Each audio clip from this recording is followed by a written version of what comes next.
তো আমাদের সামনে আমাদের একটা বড় ইবাদত আসতেছে, কুরবানির ইবাদত। মনে করতে হবে এটা আল্লাহ তাআলার নেয়ামতের একটা শুকর আদায়। কার জন্য করব? আল্লাহর জন্য।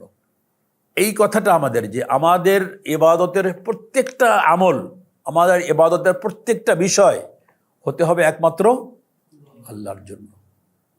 যখন যেটা আমাদের সামনে আসবে, আমরা হজ করব কার জন্য? আল্লাহর জন্য। রোজা রাখবো আল্লাহর জন্য। নামাজ পড়বো আল্লাহর জন্য। তো কোরবানিটাও করব কার জন্য? আল্লাহর জন্য। আমরা অনেক সময় এই বিষয়টা ভুলে যাই, নিজের অজান্তে অনেক সময় মনটা অন্যদিকে চলে যায়। মনটা বারবার ফিরিয়ে আনতে হবে। এই জন্য তাবলিগি জামাতের সাথীদের মধ্যে একটা ভালো আছে, ওনাদের 6 উসুল যে আছে তার মধ্যে একটা উসুল আছে তাসহিহুন নিয়া, নিয়তকে বিশুদ্ধ করা। 6 নম্বর আসল হলো নিয়তকে বিশুদ্ধ করা। নিয়তকে বিশুদ্ধ করার ক্ষেত্রে কি ওনারা বলেন, প্রত্যেকটা কাজ করার আগে নিয়তকে যাচাই করা। আমি এই কাজটা করছি কার জন্য?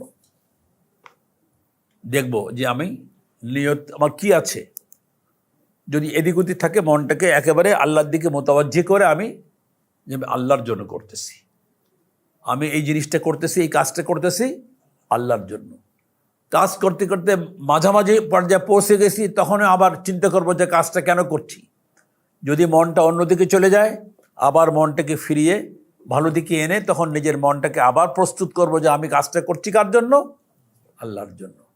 এরপরে কাজটা শেষ করার পরও আবার চিন্তা করবো যে আমি কাজটা করলাম কার জন্য। যদি মনটা শয়তানে অন্যদিকে ঘুরিয়ে দেয়, আবার তওবা করে ইস্তেগফার করে আবার আল্লাহর দিকে মোতাবাজ্জি হয়ে বলবো যে আমি যে ভুল করেছি আল্লাহ মাফ করে দাও, আল্লাহ তোমার জন্যই আমি এটা করলাম। ঠিক কুরবানি করার সময় অনেক সময় চলে আসে টাকা পয়সার, যাদের প্রচুর টাকা পয়সা আছে, অনেক অঢেল সম্পদ আছে, ওই সময় কুরবানি করার সময় নিয়তটা অন্যদিকে চলে যায়। গ্রামের মধ্যে যেন মানুষ বলে আমাকে 10 লাখ টাকা দিয়ে একটা কুরবানির গরু কিনছে, আমাকে একটা 8 লক্ষ টাকা দিয়ে একটা কুরবানির গরু কিনেছেন, আমাকে 20 লাখ টাকা দিয়ে একটা কুরবানির গরু কিনেছেন। এই যে এইরকম করে যদি আমার নিয়ত থাকে, এটা যে মানুষ আমাকে বলবে, গ্রামের লোকেরা, এলাকার লোকেরা বলবে যে আমাকে এত টাকা দামের একটা কোরবানি করছে, গরুর কোরবানি করছেন, তাহলে বুঝতে হবে এই নিয়ত যদি মনের ভিতরে চলে আসে, তাহলে এটা শয়তানের ওয়াসওয়াসা। সাথে সাথেই তওবা করে করতে হবে যে না, আল্লাহ তাআলা আমাকে সামর্থ্য দিয়েছে, আমি আল্লাহকে খুশি করার জন্য আমি অনেক দামি একটা কোরবানি জানোয়ার কিনলাম, কোরবানির পশু কিনলাম, মানুষকে দেখাবার জন্য না, মানুষকে শোনাবার জন্যও না। এইভাবে বারবার নিজের মনটাকে কি করতে হবে? যাচাই করতে হবে, নিয়তটাকে যাচাই করতে হবে, বারবার যাচাই করতে হবে। তো এইভাবে আমাদের সামনের যে কুরবানি, এই কুরবানিটা হলো আল্লাহ তাআলার জন্য। আমার আল্লাহর দেওয়া সম্পদ থেকে আল্লাহর জন্য কিছু সম্পদ উৎসর্গ করব, আল্লাহর দেওয়া বিধান মতো, রাসূল সাল্লাল্লাহু আলাইহি ওয়াসাল্লামের তরিকা মতো। ইবাদত হলো ওইটাই যেটা আল্লাহর বিধান মতো, রাসূল সাল্লাল্লাহু আলাইহি ওয়াসাল্লামের সুন্নাত মতো। আমার খুশি মতো করলে ইবাদত হবে না। আমার খুশি মতো করলে কি হবে না? ইবাদত হবে না। কুরবানি যদি আমি ওই যে 3 দিন, জিলহজ মাসের 10, 11, 12, এই 3 দিনের আগে বা পরে যদি আমি করি, কুরবানি হবে? হবে না। আমি যতই ওটাকে ভালো কাজে ব্যবহার করি, একটা গরু আমি এই 3 দিনে জবাই না করে চিন্তা করলাম এই 3 দিনে তো বহু লোক কুরবানি করবে, সমস্ত মানুষ গরু গোশত খাবে, এই তো অভাব হবে না, আমি গরিবদের জন্য আমি 4র্থ দিনে বা 5ম দিনে গিয়ে একটা কুরবানি করে গরিবদেরকে খাওয়াবো। একটা নিয়ত করলাম, আমার যুক্তি দিয়ে আমি একটা ভালো নিয়ত করলাম, কিন্তু এটা কি কোরবানি হিসেবে গণ্য হবে? আমার যুক্তি টিকবে না। যুক্তি ধরতে হবে কারটা? আল্লাহ এবং আল্লাহর রসুলেরটা। নির্দেশ মানতে হবে আল্লাহ এবং আল্লাহর রসুলেরটা।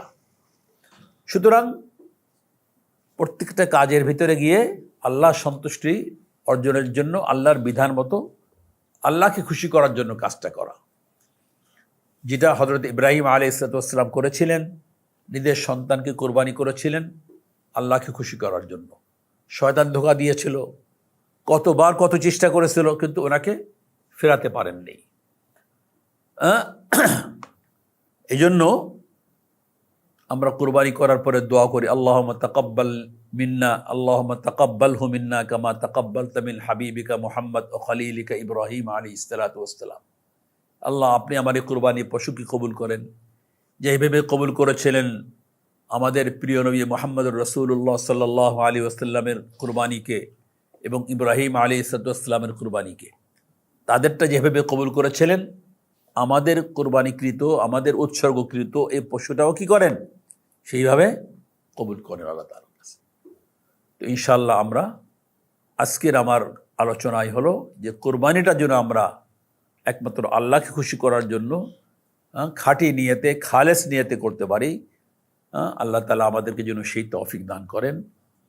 আমাদের মনের ভিতরে, আমাদের চাহিদার মধ্যে, আমাদের চিন্তার মধ্যে যেন শয়তান অন্য কোনো চিন্তা ঢুকিয়ে দিতে না পারে, অন্য কোনো রকমের ভাবনা, অন্য কোনো রকমের রিয়া সুমা, লোককে দেখানো, লোককে শোনানো, এইরকম কোনো কিছু যেন আমার অন্তরের মধ্যে শয়তান ঢুকিয়ে দিতে না পারে। এটার ব্যাপারে আমরা খুব সতর্ক থাকব। পয়সাও খরচ করলাম, কষ্টও করলাম, সব পেলাম না। নিয়ত ভালো হলো না তো সব পেলাম না, আর নিয়ত ভালো হলো তো অল্প হলেও সব আমি পেয়ে যাব।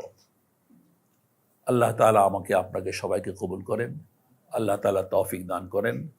আমাদের সবাইকে সামনে যে কোরবানি আসতেছে, আমরা যেন আল্লাহর সন্তুষ্টি অর্জন করার জন্য রাসূল সাল্লাল্লাহু আলাইহি ওয়াসাল্লামের সুন্নাত মোতাবেক কোরবানি করতে পারি। আল্লাহ তাআলা আমাদের সেই তৌফিক দান করেন। আমিন। ওয়া আখিরু দাওয়ানা আলহামদুলিল্লাহি রাব্বিল আলামিন। আসসালামু আলাইকুম ওয়া রাহমাতুল্লাহি ওয়া বারাকাতুহু।